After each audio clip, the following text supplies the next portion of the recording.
Hi, everyone. Welcome to episode 3 of the Blackline Coaching Podcast. Today, we're going to be talking about where to spend your money, how to make the most of your hard-earned cash to make it as fast as possible. Enjoy. Where would you spend your money? So I was going to say this doesn't really apply to Hayden or Joe because you don't have to spend much money on your cycling equipment. So I'll start with you, Pete, who now have to spend your money on cycling equipment. What's the best bang for buck if you're going to be an amateur track cyclist? What do you spend it on first? The very first thing I suppose is to get a bike. But I think track cycling is like a money based sport. Like you can buy speed, which so it's different, and in that sense. And I was going to say everyone has a budget. Some people have very, very big budgets, but it's probably a point that the vast majority of amateur cyclists, many cyclists who represent their country, obviously, purchase their own equipment as well, of working out how to go as fast as you can with the money you have to spend on the sport. And of course, it's not, cycling just doesn't take our money with equipment, right? It's also in gym membership, in track time. If you're able to get a coach, that makes a huge difference. And it's just, many, many different options. And this doesn't necessarily help, but the answer is there's no silver bullet of put all your money here. So you shouldn't spend all your money on your bike. You shouldn't spend all your money on your coach. You shouldn't spend all your money on your Bosch gym membership. And that is helpful and also unhelpful because it leaves you with constant ongoing decisions. I think one of the big things to remember is that there are sort of diminishing returns. And I think the best way to go faster is probably to produce more power.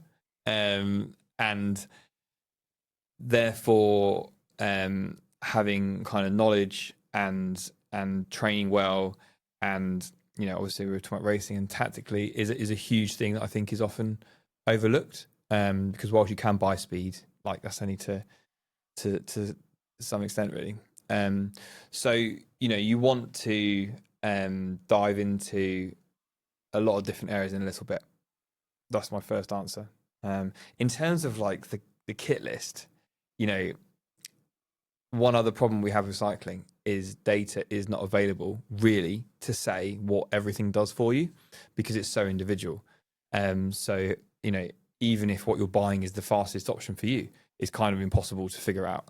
So it makes it really, really difficult, and if you copy the pros, it can get very, very expensive very, very quickly. So it's difficult. I mean, yeah, my approach to it is as a broad kind of equipment list is I justify it by spending about a third of my budget on the frame, a third on the wheels, and a third on everything else. I think the frame and wheels are so expensive, and don't get me wrong, the fast kit's faster than the slow kit. But if you can spend twice the money and it's not twice as fast, that's sometimes this is easy to look at the mistakes people make. I see a lot of people say buy the best wheels you can. And that's their full advice. But if you've got yourself a set of Ghiblis or Hopes, but you're riding around in a skin suit with no tech, safety helmet, and no overshoes, you're actually probably missing out way more there than if you got yourself a slightly cheaper brand and maximize those areas. So, when we're going through a rider says, okay, I want to start cycling. I have a budget. I've got $5,000. What should I buy? Obviously, it's great that they're looking for the advice and guidance with that, but there's no one answer, It's kind of a little bit here, a little bit there. So it's a challenge. It is a challenge. I think the best way of maximising your budget is sort of finding a balanced setup, like you're saying there, rather than channeling all your money down one alley. If you can sort of get to a level where you've got decent everything before you've got something that's really super premium, you're probably doing a decent job of maximising stuff. And I think people underestimate how much better training will actually affect the outcome as well. You might spend £200 more on a skin suit, and it'll save you 10 watts. But if you spend that money getting on track for another session for 3 months, to get better training, then you might find you can produce 50 more watts, for example. It's a huge difference, and you can't underestimate how much more optimized training can affect stuff. I'd say as well, kit, it can affect obviously your peak speed and your top speed a lot, but when it comes to acceleration, it's very, very physiological based. So if you're going from a slow speed to a medium speed, that acceleration, you're not really getting that much benefit from anything aero based. Yeah, the stiffness of your frame is going to help, but that's very, very physiological focused things you need to change in order to see an improvement there. I think in terms of the aerodynamic stuff, it's much more about peak speed and things like that. So physicality and investing in your physicality, investing in your health, investing in your gym membership, things that make you a better athlete, regardless of your equipment, is going to help a lot more in that acceleration phase. Whereas, when it comes to the top speed stuff, I think kit plays a much bigger part. And I think it's got to be said as well, if you're just getting into the sport, like you say, with the example, you got £5,000 to start off with, the aero stuff affects the peak speed. You're going to be going at much, much lower peak speeds than the pro guys. If you can prioritize getting yourself into a physically better place first, and then start looking at the kit once you're getting your 200 time down, that's probably quite a good approach. So if you start in the sport, you're at like a 14 second, 15 second flying 200. Loads of fancy aero kit isn't going to have a huge effect until you can train yourself to be a faster rider in the first place. And if you train yourself to be quicker, that's going to last you the rest of your career. Like, there's always kit inflation. You might get a set of Ghiblis, and then 3 years later, someone else has got, like, the norm is a much better set of wheels, where if you've worked on your peak strength and your coordination in rollers and everything that builds up you as an athlete, that's going to stay with you for your whole career. Whereas kit comes and goes, essentially. Yeah. Well, without I think we should break it down a little bit. So obviously, we've touched on improving ourselves physically, touched on gym membership. I mean, people spend money on nutrition, people spend money on personal trainers. What's the benefit of having a coach, having the input of essentially a professional or a mentor or a trainer, basically? What are the benefits? Why should you spend your money on it? I think when people look at having a coach, the first thing they think of is this master training program, right? So I want to know what training to do to make me faster. And there is that benefit, of course, like knowing literally how, making sure that the time you're putting in is giving the biggest return in terms of your physical development and improvement. I actually think one of the biggest benefits of having a coach, is getting that balance right between fitting training into your life and your commitments and how you manage training.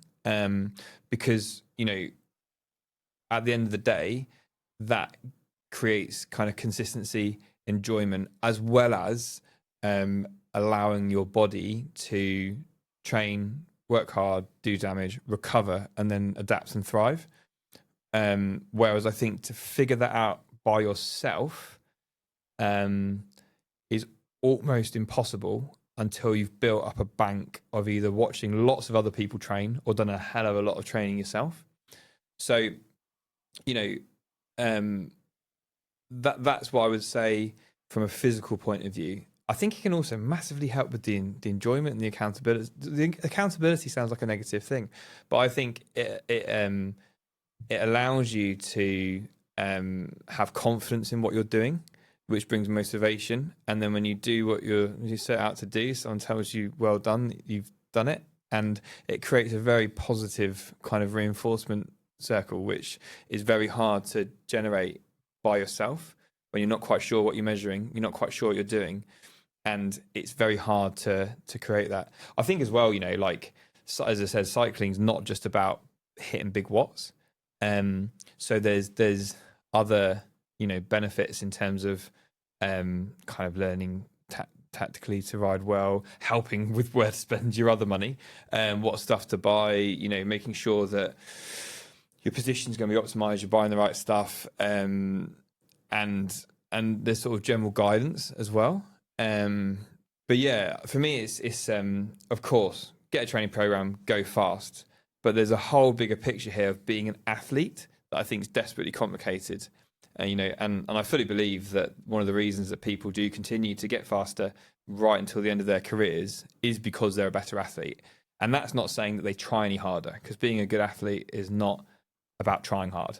There's lots of people willing to try hard, but knowing when to not try hard and to make adjustments based on the sensations you're feeling, because you're basically too deep in the hole and it's actually no longer productive, is like the real soft skills of getting everything out.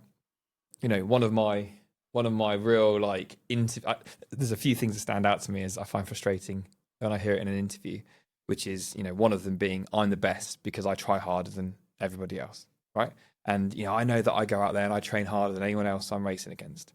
And I always think that is the biggest load of rubbish ever, because if you want to do something really hard, you know, go on your watt bike, do a peak power test and just sprint for 2 hours, you know, absolutely full gas. You probably have a heart attack.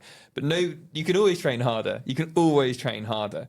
But training hard doesn't actually get you where you want to be. Yes, sometimes you need to, of course. And sometimes it's going to hurt and sometimes it's going to be hard to dig deep.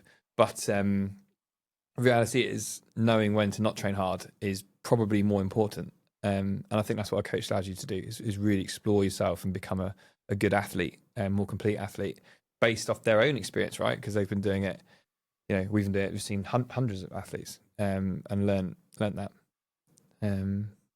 Yeah, which is different, which is also very different, by the way, to how a high performance coach operates, because they don't, there's far, I mean, there's lots, but there's far fewer variabilities in that athlete's life.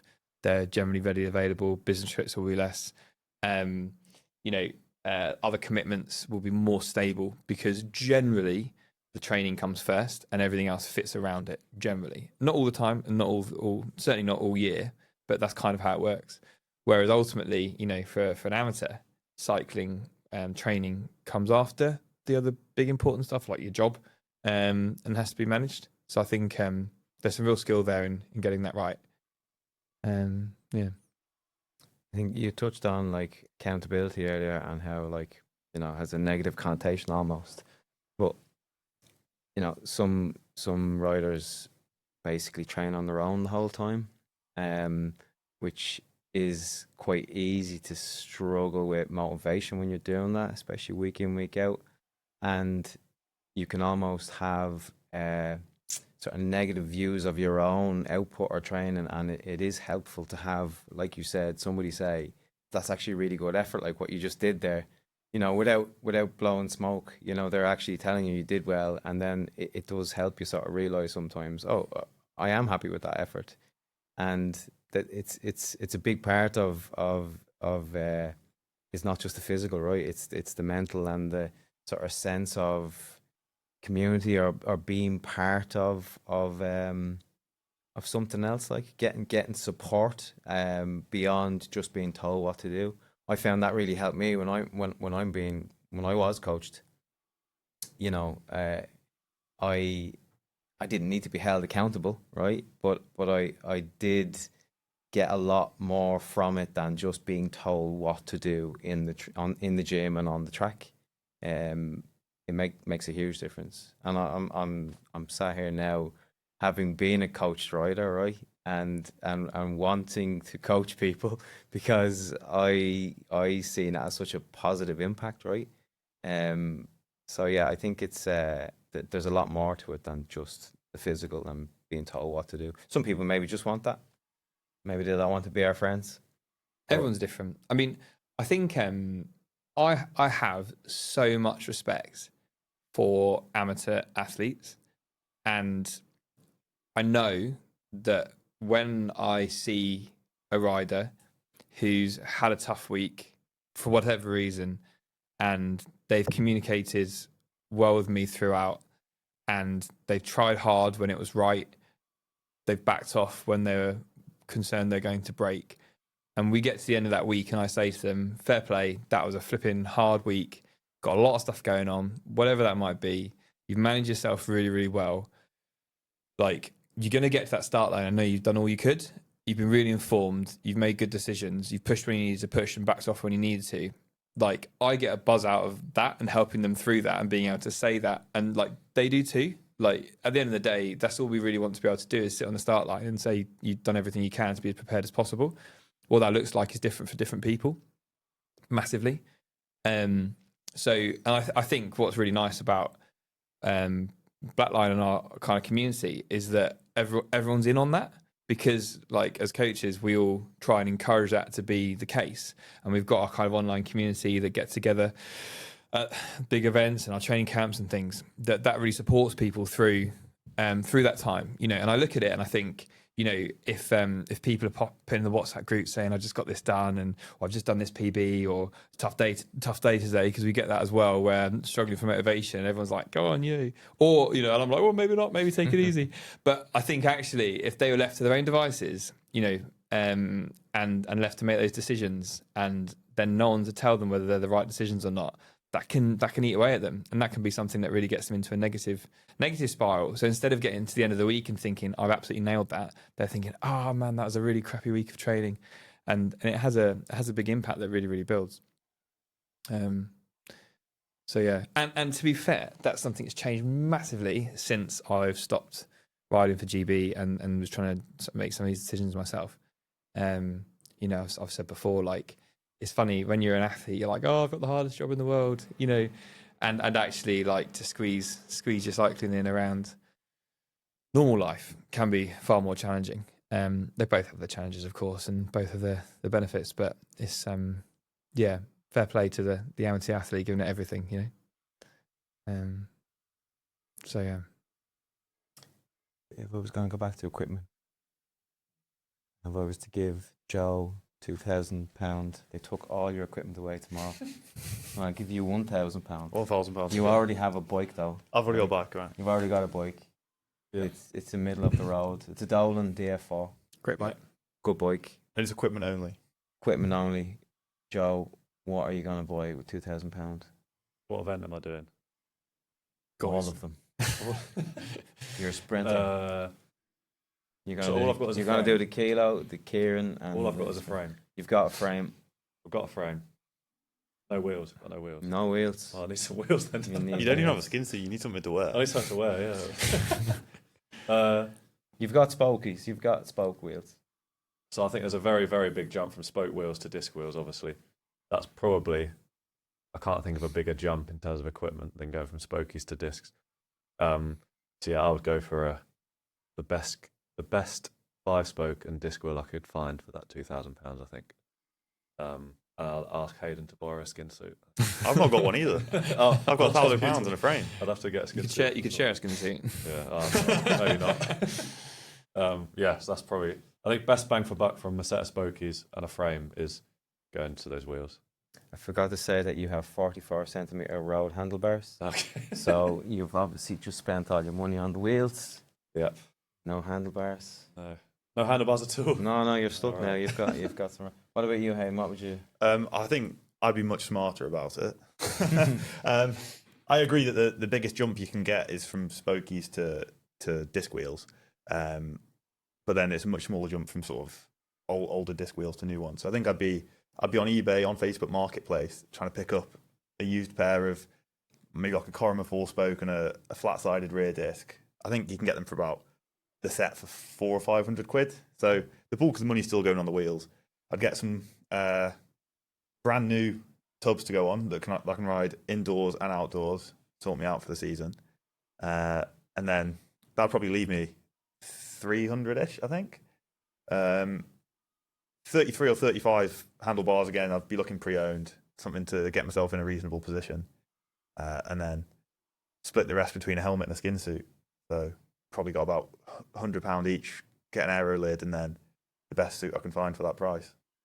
You're faster than Joe already. That's a much better You've answer. you've done better. Time will come, Joe, where you have to You've think done about this better. stuff. How much experience in that? Now you've got to go and race on some £2,000 wheels with no skin suit, no helmet. See how far you get. I think that that's a good point though. Is people have different budgets, right? You might only have £500, you might only have £1,000, but you can shop around. I'm known for it. I'm a magpie. If I see something that's a good price, I'll buy it. Whether it's old or new, and I think I bought a Dolan DF5 last year. It's the first proper new modern bike that I bought. I kind of bought good bikes, but I bought second-hand bikes all along. It was my little treat to myself. But I've always shopped around. You can get good equipment for good prices. Or you can get really good deals. I think cycling is driven so much by trends. Everyone wants the new shiny thing. There's a steady supply of pre-owned bikes, wheels, everything that a lot of people are overlooking because they also want the new shiny thing. And people forget that 2 years ago, pros were riding on some of this kit, or 5-10 years ago, and going really quick. You can do really fast times on kit from 5-10 years ago. I think that's often overlooked. I think people want the shiny new stuff. I think you can overthink it as well, there's nothing worse than actually tripping in kit and then seeing somebody on an aluminium Dolan do a low 10 second, and you're like, oh. Or even worse, disappearing away from you. Giving everything. It can be done. You can really overthink the equipment side of it as well. Obviously within reason, but yeah, I think it's a good point. I mean, the last few years, I've been using a fast forward front disc, one of the old ones. And I now have a new wheel. Do I think it's going to change my life and suddenly go 2/10 faster? Not at all.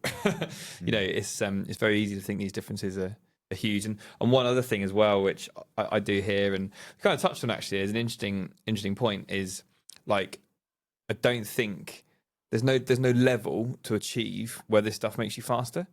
You should maximize your performance.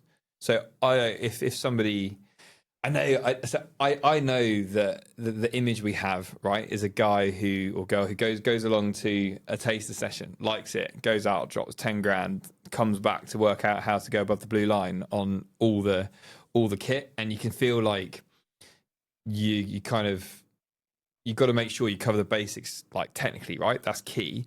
But having said that, I don't think there's a standard where you've earned the fast stuff. That's a very, very common thing. It's funny how you look back at what people say to you, but often people will be like, I'm not fast enough to have overshoes. That seems to be a thing where people aren't fast enough for overshoes, or they're not fast enough for an aero helmet, or whatever it might be. And actually, you should just go as fast as you can, which means buying the nicest stuff you can. I think it makes you enjoy it more. Go for it. I think if you've got an unlimited budget, just get all the kit you want. It's nice to have nice things, isn't it? But This is it. If by having equipment that makes you want to get on your bike more, enjoy your training more, and it motivates you to do the work, then that's one thing, and go for it. But if you feel like you need to get to a point where you earn it, and that's almost a treat to yourself to get to a point, then that works as well. It's whatever I think helps drive your motivation and drive your enjoyment behind it. Absolutely. I don't think there should be, if you've got an unlimited budget, there shouldn't be too many hard decisions about kit. Just get what you want. I think it's when the budget gets constrained and you're trying to maximize performance, that's when you've got to start looking around at what's the best thing to buy. If you saw a guy driving down the road in a McLaren, you wouldn't be like, he's probably not good enough to drive that. You say, living it, that's a really nice car. And I think whereas in cycling, if you see someone who's just rocked up for the first time as that level of kit, you'd be like, all the gear and idea comes to mind. And there is a bit of a judgment with it. It's weird. But actually, first, this stuff's really nice to have. You can be a fan of the sport and want to have the same bike, same kit as the pros, and it's it's cool to be in a techie sport if you can access it. And equally, just go as fast as you can. It's still making you go faster. I think for me it comes to enjoyment. If you enjoy it, buy it. Enjoy riding it. No reason not. I love riding my bike. You love riding yours, though. Yeah, I love riding my bike. That's why we do it. I get the Hope out, and it's very, very motivating. Got your Paris Hope on set of rollers, and you're warming up for a track test. You're looking down, you're seeing this amazing machine, and it's that for me is a bit of a motivator when I'm training.